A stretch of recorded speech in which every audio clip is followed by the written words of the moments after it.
இங்க ஒரு பொண்ணு அவசர அவசரமா இன்டர்வியூக்கு லேட் ஆச்சு அப்படின்னு சொல்லி பதட்டமா போயிட்டு இருக்க. அப்ப ஒரு லேடி கார் கொண்டு வந்து அவங்களும் ரொம்ப டென்ஷனோட காச குடுத்து, "இந்தாம்மா பொண்ணு எனக்கு கொஞ்சம் காஃபி மட்டும் வாங்கிட்டு வந்து குடுக்குறியா?" அப்படின்னு கேட்க, அது கேட்ட இவளும், "இல்லங்க எனக்கு இன்டர்வியூ லேட் ஆயிடுச்சு. நான் உடனே போய் ஆகணும்" அப்படின்னு சொல்லி இவ கிளம்புறா. ஆனா இவளுக்கு மனசு கேட்கல. மறுபடியும் ரிட்டர்ன் வந்து அந்த காச வாங்கிட்டு போய் கடைக்கு போய் ஒரு காஃபியும் வாங்கிட்டு வந்து அவங்ககிட்ட குடுக்குறா. அத குடிச்ச உடனே தான் அவங்க கொஞ்சம் நார்மலாகி பேசுறாங்க. ஏன்னா அவங்களுக்கு லோ சுகர். அதனால அவங்களுக்கு கொஞ்சம் மயக்கம் வர மாரி ஆயிர, அந்த காஃபி குடிச்சுட்டு அவங்க கொஞ்சம் தெளிவாகி உடனே இன்டர்வியூக்கு போறேன். இன்டர்வியூக்கு போனா அங்க கேள்வி கேட்குறாங்க.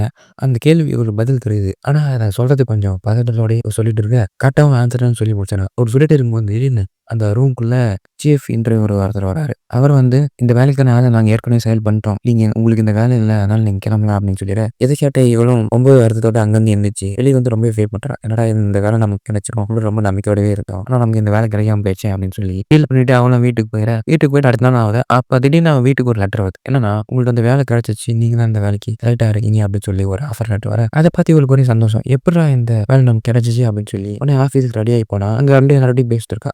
ஒருத்தர் வந்து இவட்ட சொல்றாரு, "உங்களுக்கு இந்த வேலை கிடைச்சது வந்து எங்க பிரசிடென்ட் தான் இந்த வேலைய உங்களுக்கு குடுக்க சொன்னாங்க. அவங்க தான் உங்களுக்கு ரெக்கமெண்ட் பண்ணாங்க" அப்படின்னு சொல்ல, "யார்றா அந்த பிரசிடென்ட்? நமக்கே தெரியாம நமக்கு உதவி பண்ணிக்கிறாங்களே" அப்படின்னு சொல்லி இவளும் யோசிச்சு பார்த்தா, யாருன்னு போய் இவ போய் பார்த்தா, அந்த காஃபி வாங்கி குடுத்த லேடி தான் அந்த பிரசிடென்ட். இத பார்த்த உடனே இவளுக்கு ஒரு ஆச்சரியம். உடனே இவ போய் அந்த லேடி கிட்ட